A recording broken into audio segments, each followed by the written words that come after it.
So I want to talk about government and money. The idea behind my talk is really to remind us all about why we got into cryptocurrency, and well, at least most of us.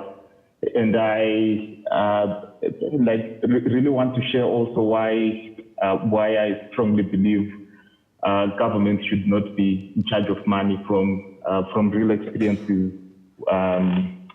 we're seeing back here in Africa, in Zimbabwe to be specific. So I guess one of the reasons I got excited by cryptocurrency the first time I heard it is really because I lived in Zimbabwe in 2008 and 2009. And to those who don't know, during this period, we had the worst hyperinflation the world has ever seen. We were using trillion-dollar banknotes. I remember walking in a bar, realizing I've got enough money to buy 6 beers. And so I buy a 6-pack and carry it to my table. And the reason I did that is because every time I would have gone to the counter after that, the price would have gone up. That's how crazy prices were going up in Zimbabwe during the hyperinflation. It went so crazy, everyone just stopped accepting the US dollar. So the Zimbabwean dollar, and so we switched to the US dollar. Back in 2009, we've been using the US dollar for a few years. But picture this: we switched to another currency before addressing the fiscal imbalances so things such as the budget deficit. So our government was still spending more than it was collecting in taxes, which is what every government in the world does, right? And our country was importing more than it was exporting. So we would import $7 billion each year, and then would export $5 billion worth of goods. And so all the US dollars in the country were being used to finance that deficit. Basically, all the US dollars were leaving the country. And we ended up in a situation where cash was running out. In some cases, the cash was so dirty, people would literally wash cash. So you find things like this cash actually being literally washed and hung to dry. We had a lot of cash shortages, and these shortages didn't just affect the customers of the banks, like would queue for cash sometimes for days, but also the banks themselves. So in a situation like this, banks can no longer fund their loans for accounts. So what this means in English is that people would no longer be able to make international payments via the bank or make online payments using Visa and MasterCard. And so the government chose to, about 2 years ago, the government chose to respond to this by introducing something they called a bond note, which looked like this. So the bond note is not an actual fiat currency. It's actually backed by USD. So think of it as a stable coin that's pegged to the US dollar at a value of 1:1. And so they printed 200 million of these because they needed to have actual physical USD locked in a vault to represent this. And the idea was to to allow people to spend USD, but stop them from taking the cash out of the country. But it seemed like a good idea at first, but it turned out to be a bad idea because they only printed 200 million. This is a country with a GDP of 17 billion. And we very quickly after they were introduced, we quickly went to bank queues again. It was people were actually sleeping in the queue. But what's interesting is we ended up with 3 forms of money, so 3 different versions of the US dollar. So the first one was actual USD cash, and then in addition to USD cash, we have the bond note. So think of the bond note as a stable coin, which is backed by actual USD. So it's not as hard to get as USD these days, but it's still hard to get. And then third, we have money inside your bank or mobile money wallet. So this is US dollars inside your bank or your mobile money wallet. So think of, I don't know if you guys know what mobile money is, but it's very popular here in Africa. In Zimbabwe, everyone uses it. To explain it in simple terms, think of mobile money as a bank account that's linked to your mobile phone. And this bank account is provided by your mobile network operator. And as long as you've got a phone, you can use it regardless of if it is a smartphone or a dumb phone. And you can interact with this bank account by using a technology which is almost like SMS called USSD. It's on every phone. But it's so widespread, almost everyone is using mobile money. You don't really need a bank account if you're in Africa.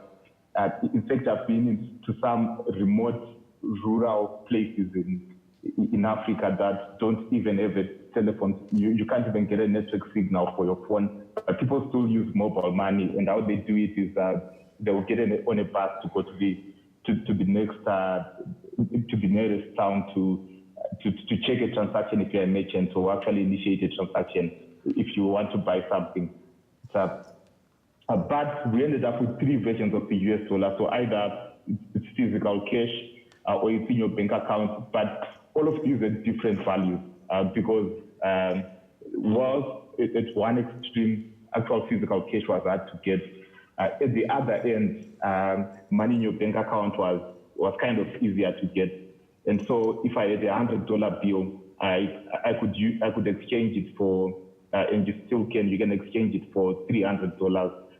So someone with money in their bank, because it's hard to take that out and get it as cash, you're willing to, there's now an exchange rate for US dollars, which is cash, or US dollars in a bank account. And the exchange rate today is around 300% for that. But there's never been, there was never really a good way of to get price discovery, to figure out what the exchange rate really was. So which people normally did was they'll use the shares of a company called Old Mutual, because Old Mutual is listed on the Zimbabwean Stock Exchange as well as the London Stock Exchange. So they'll calculate the differences in the price to kind of get what the exchange rate is. But it wasn't a very good way to do it as well, because in practice it was hard for the average person. You need to do a transaction which is at least 40K. It takes 3 weeks to buy shares on the London Stock Exchange and then sell them in Zimbabwe and then get your money in a bank account. The whole process will take at least 3 weeks. And so until then, cryptocurrency wasn't really popular, but I guess the idea of price discovery is what got cryptocurrency getting popular in Africa. So around 2016, a lot of people started getting interested in cryptocurrency. Now, picture this: normally takes a very long time to well, at least from my experience working with various projects and launching an exchange in different markets, normally takes years to get to a certain critical mass of adoption and to grow any cryptocurrency project on the African continent.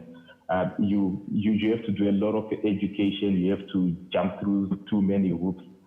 But in Zimbabwe, I guess because of the money problems there, it's like the adoption just started taking off. I remember in 2017, we projected we'd get 4,000 new customers by 4,000 new active customers by the end of the year. And we're being very ambitious, but by the end of the year, we actually got to 40,000. And this really changed the way we think about cryptocurrency and money. So as colleagues, we think about cryptocurrency as money with superpowers. And to give an example, if you take a currency such as Right Mesh, we would think of it as money with superpower is to allow you to get paid for your unused internet connection. Or a currency like Zilla, we think of it as money with superpower is a currency which which allows you to more easily participate in a token sale. Or if we take a security token we've just listed on Golik, which is our first security token actually, Goldma. Its superpower is money, which allows you to easily invest in a traditional gold mine. And we're really excited about and we see this generally with most African cryptocurrency projects on the continent. They tend to be more excited about the money aspect of this cryptocurrency technology because Africa is the hardest place in the world to do international payments, to do online payments, to get access to credit at very good terms. And so cryptocurrency, because we've got real money problems and it tends to solve all these problems today, we tend to think of cryptocurrency as money first, but with superpowers. And then going back to Zimbabwe, before I digress too much, but we still have not fixed the fiscal imbalances. Today we've got our government has a budget deficit of $7 billion, and slowly people started to realize that. And now I can say almost everyone starts to realize that the money in your bank account is not, firstly, is not real, but also is not USD. It's because of the exchange rate. Like one thing this fiscal imbalances is leading to now in 2018, and think about it, this is a country which just recently went through hyperinflation, but we're now seeing a lot of shortages in shops because merchants have no means to pay suppliers. We're a country that depends on international payments, that depends on imports and making international payments to continue consuming. We're now seeing a lot of queues for things such as for basic stuff such as gas. We call it fuel in Zimbabwe, but I guess you guys call it gas for your car. And we're starting to see interesting situations where, like right next to the filling station, there's a black market for someone who buy it cheaper and then sell it at a premium to someone who's not ready to, who finds it too cumbersome to wait in a queue for 2 hours or 3 hours. A lot of merchants are starting to limit the number of goods you can buy because we're now seeing a lot of situations where, because merchants can't restock fast enough, where someone would walk in a store and buy everything, and then right outside the store they set up a mini store to just resell stuff. But the reason I tell the story, the situation in Zimbabwe, which is really a worst case scenario, but a lot of governments do operate this way, and it helps you when you're coming from this part of the world. It helps you ask questions about what money really is. So in this part of the world, it's it's clear that money is really just a social construct, and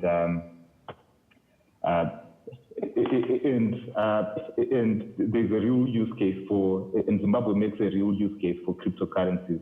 Unless your money is a superpower, it's the price it is today is going to be harder to sustain in the long run.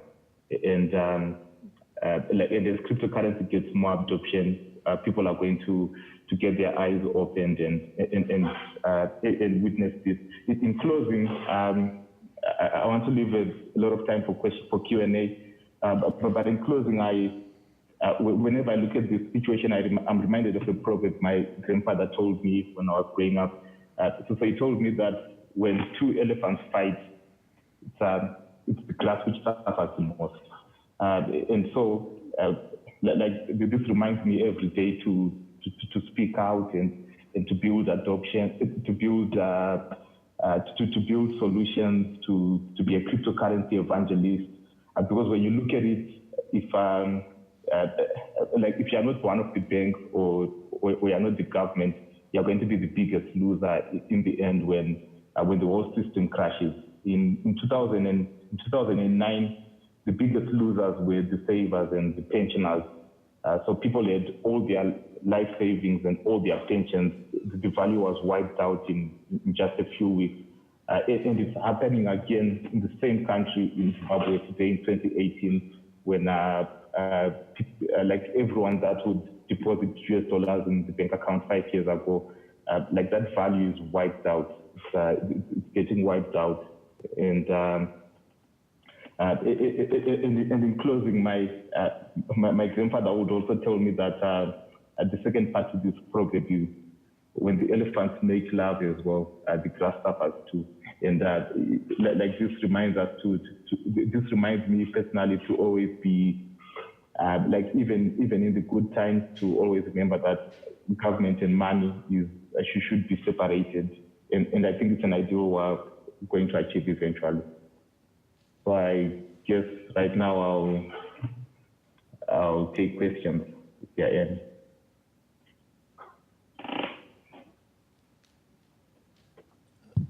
Hey, Tawanda, this is Jason Hester. I think I met you last year at the conference, and I'm glad to see you still speaking out and bringing your projects off the ground. And I just heard a little bit of news in Zimbabwe. I'm not sure how accurate it was, but something about them, the government trying to ban the use of cryptocurrencies and Bitcoin in particular, I think. And then I think they reversed that decision. Has that had any impact on you and your life? What is the government's current position on the use of cryptocurrencies?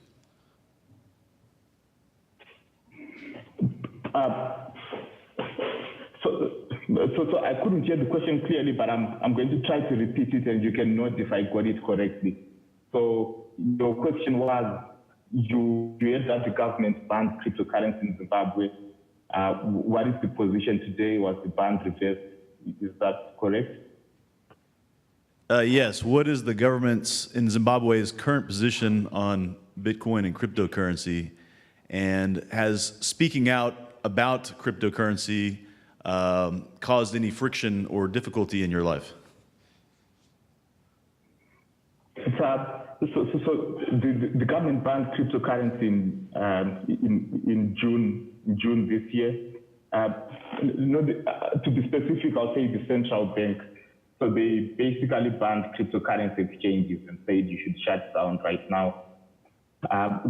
My company colleagues challenged the decision in court, and we got interim relief, which means the ban was lifted until the case is eventually decided in court. So the case is still in court, but because the central bank took a hostile position against cryptocurrency, it's hard to get a bank account in Zimbabwe for a cryptocurrency exchange. So although the ban was lifted, it's still hard to get a bank account in Zimbabwe.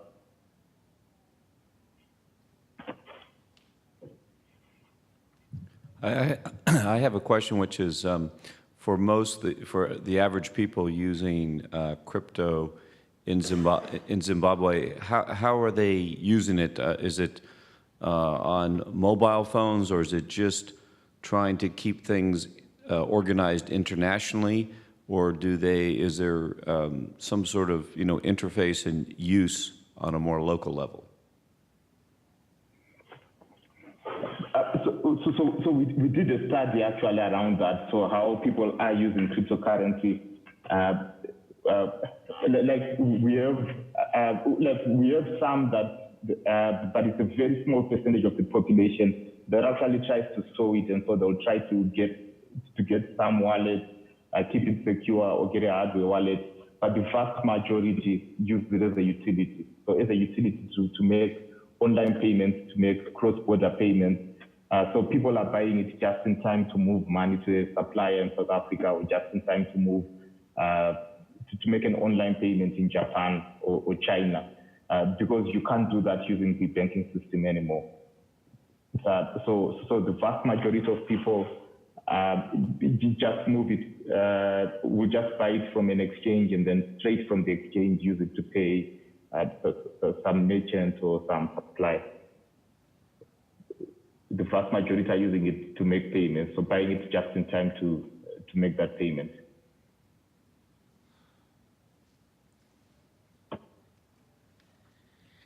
Hi, thanks for speaking at the conference here. It's great to be connected with you right now. I was wondering, do you know much about the BRICS Union, Brazil, Russia, India, China, and South Africa, and about the gold-backed yuan Chinese futures contract on March 23rd and how that might affect y'all's economy? Thank you. I didn't quite hear the question clearly. Could you repeat it for me? Sorry to make you walk out. Yes, sir. Anything. Do you know much about the BRICS Union, Brazil, Russia, India, China, and South Africa, and sort of their competition with the IMF, and the Chinese launch of the gold-backed yuan on March 23rd futures contract, and how that banking union might affect y'all's economy? Thank you. Let me. I had the first part. So you said something about a competition in South Africa about the IMF, and they're trying to launch a contract. Sorry, the audio is not very good. I'm going to ask you to say that again. Sorry about that. I think that's what she meant, but she can speak again if she wants to. But she was mentioning BRICS, B-R-I-C-S, Brazil, Russia, India, China, and South Africa, and the competition in the IMF.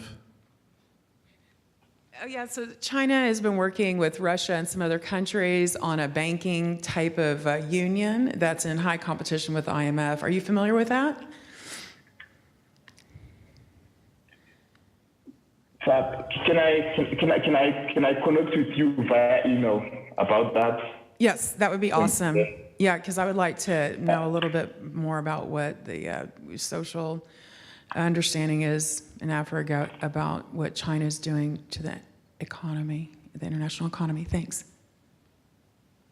Oh, okay. I'll connect. I think my email address is on the screen.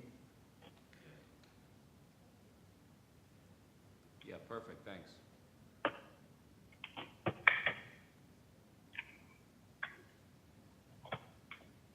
And maybe just a final question, if you have the time. But if you have a sense, since you're a pioneer of crypto in Africa, if you might have a sense from some of your colleagues about how crypto is going in some of the other African countries. Yeah, I'm sorry. It wasn't. I don't know if you can hear me clearly, but the audio is no longer very good. So.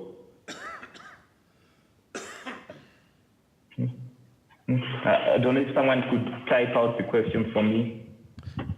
Or we could try again. Can you hear this audio? Yeah, I can hear this one.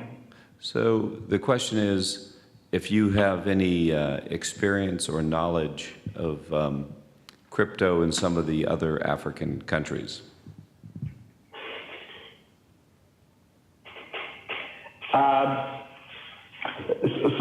So we just so we now have a presence in 7 countries besides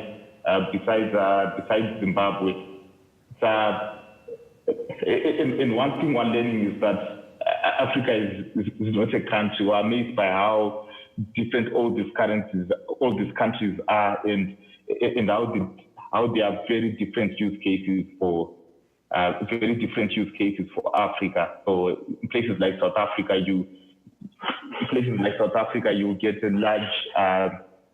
very large percentage of, well, at least the ones that we're seeing on our platform, there's a very large market for people that are into day trading and arbitrage, and trading cryptocurrencies to make a profit. Like, this is a very different use case from what we see from the majority of the people in Zimbabwe. And in places such as Nigeria, where the big use case is remittances, in Uganda, where everyone who's using cryptocurrencies is more interested in how they can make money out of it, and so you'll see applications such as Steam, such as Lightmesh, etc., like being the cryptocurrency projects that seem to be gaining more popularity in these markets. But yeah, all these countries seem to be very different, which is something we're just starting to find out right now. And we're also realizing how much more there is to learn to grow a cryptocurrency project in like in every particular market. So like one thing we're learning is initially we thought we could grow and get adoption remotely, having the bulk of our team in Zimbabwe. We're seeing the importance of having an actual physical presence in every one of the markets that we operate in.